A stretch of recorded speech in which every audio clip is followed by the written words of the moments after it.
More side stories? Well, I'll take whatever I can get. Just gimme. This week on 1D10, the show!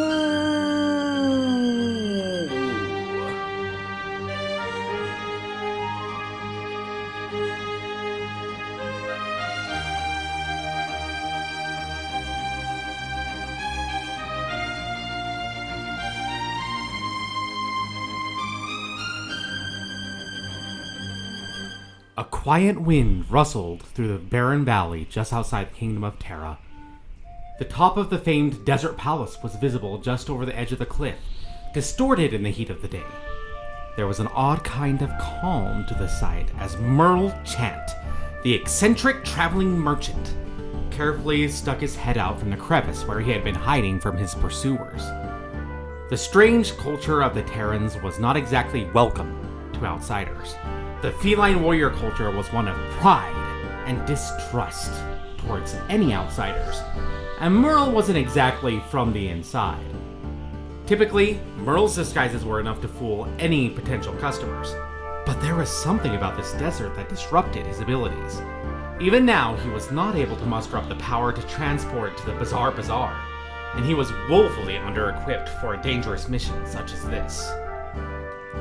The wind picked up once more, and Merle saw, once again, the strange green sand rolling in unnatural patterns, completely disregarding the strength and the direction of the wind. It almost seemed sentient? No. Merle's eyes lit up. Could it possibly be? He thought to himself. Merle reached into his pouch and dug around until he found what he needed. A small potion of black and silver. While he had never tested this particular concoction, he had it on the highest authority that this was almost guaranteed to work for his needs. Well, may as well go for it. Merle downed the potion, immediately gagging on the strange texture and stranger taste. He would later note that it was as if someone had soaked tea leaves in dragon dung and then baked a Nabaean cake in it. His mind felt like it was going 1,000 directions. He felt the presence of a small lizard hiding from the sun about 276 yards to the north. 130 yards to the east, there was a carrion bird trying desperately to find some sort of remains for its next meal. He felt the presence of the Terran guards at the gates of Terra, though his connection was not quite the same to them, as if something was getting in the way of his thoughts. The thing that he was hoping for most, however, was the green sand. And there it was. Of course, it was not sand at all, but thousands of tiny insects. He tried to concentrate more on the insects, focusing his attention until he could feel individual details about each one. Insect number 476 was tired of being with the group, but felt that he must remain due to a bet placed with insect number 1321 on who could remain active in the tumble the longest. Insect number 832 reveled in the heat, though she knew how much it annoyed the others. Insect number 165 was thinking thoughts that should never be thought by anyone, no matter their size, race, or species. Merle was starting to feel the potion come on more strongly, and, with sweat beading on his brow, felt himself actually become the storm of insects. He was able to command and move them at his will. He forced the group to tumble toward the city walls, climb them, and go upwards towards the eastmost tower. Merle was able to see every detail clearly as the group traveled, and he knew exactly where it was that he needed to go. Merle was able to find a crack in the tower and, though it was a slow process, got each member of the insect horde through the crack, one at a time. They made their way slowly up a spiral staircase, completely unnoticed by the Terran guards.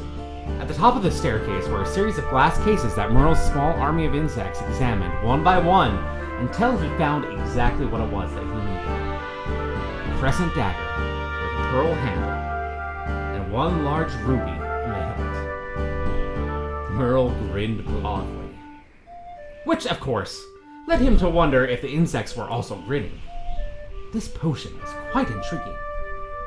He'd have to go back to that one-legged druid queen once again for another dose. And said aloud, "Well, time to find one who is more worthy of such a treasure."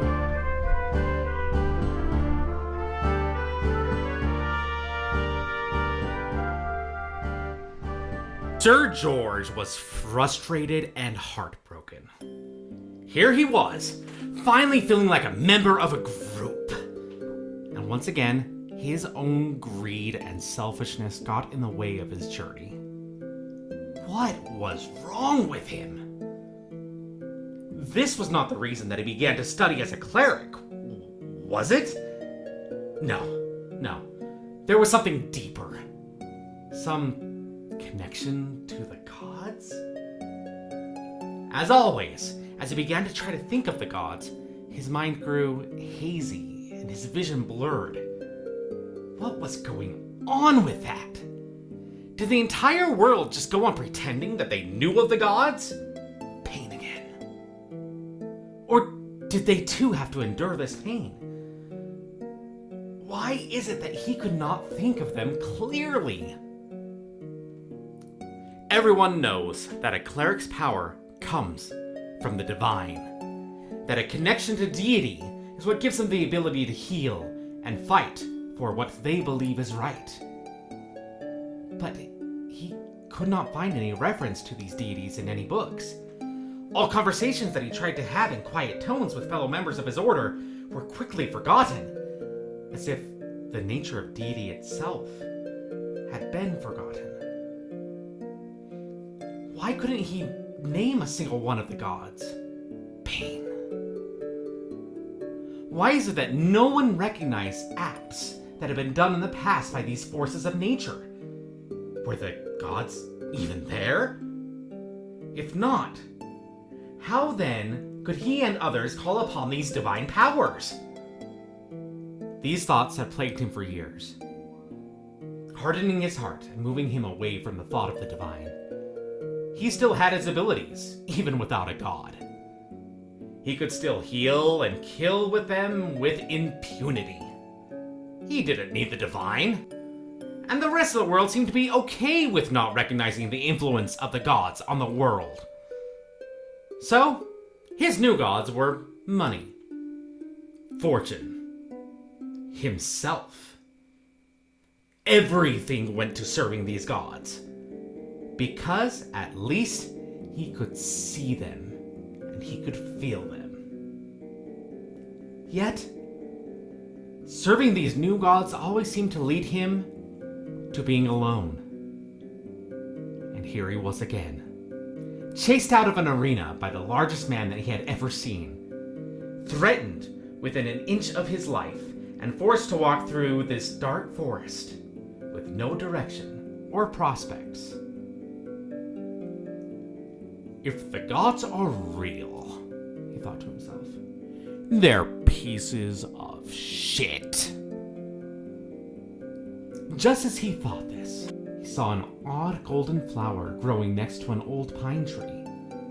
As the sun shined through the trees, the flower became illuminated and began to cover the area around it in a dull golden glow. It was as if the world were showing him that beauty still existed. If such beauty did exist, the gods must also exist. Sir George walked up to the flower and reached down to pluck it. He had to keep this beauty for himself. But as he bent over, suddenly he found himself in an all-white space, without floor, walls, or sky, just floating in an empty abyss. Two black flames rapidly grew in front of him, and a voice, well, seemingly a chorus of voices, boomed out. You have taught us! We are regaining more power! We are coming. We are returned.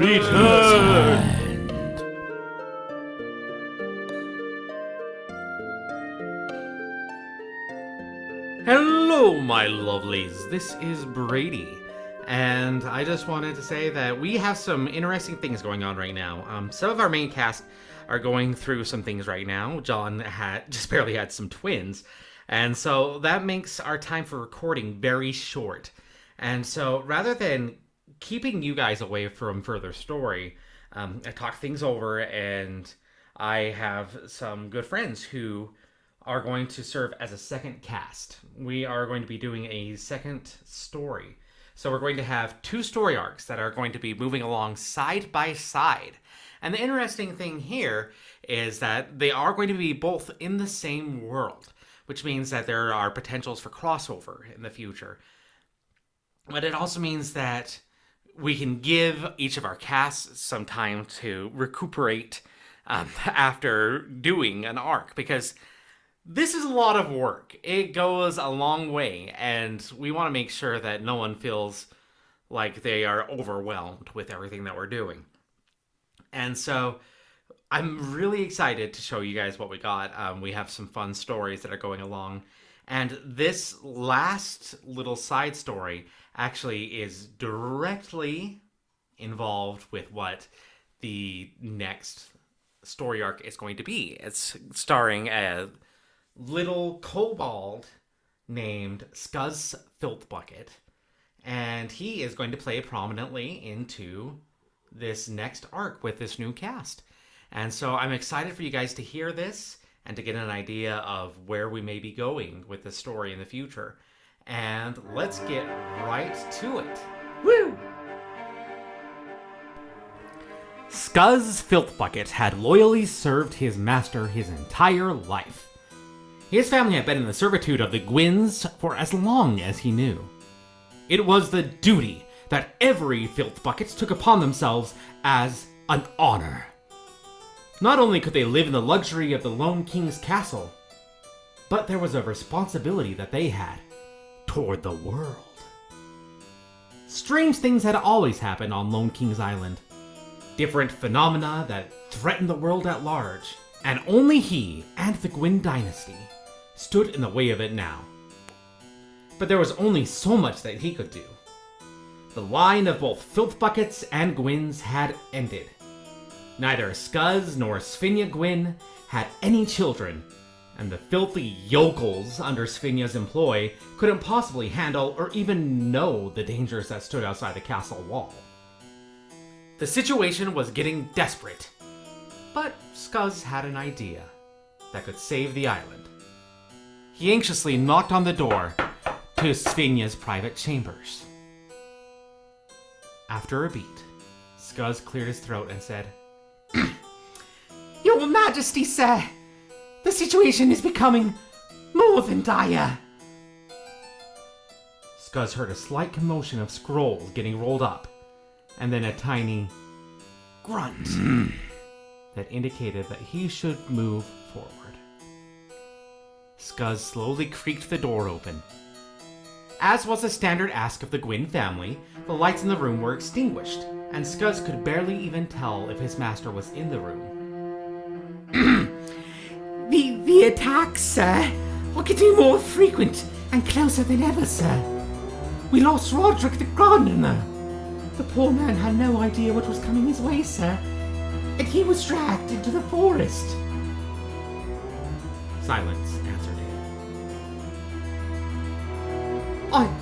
I simply can't fight them myself, sir.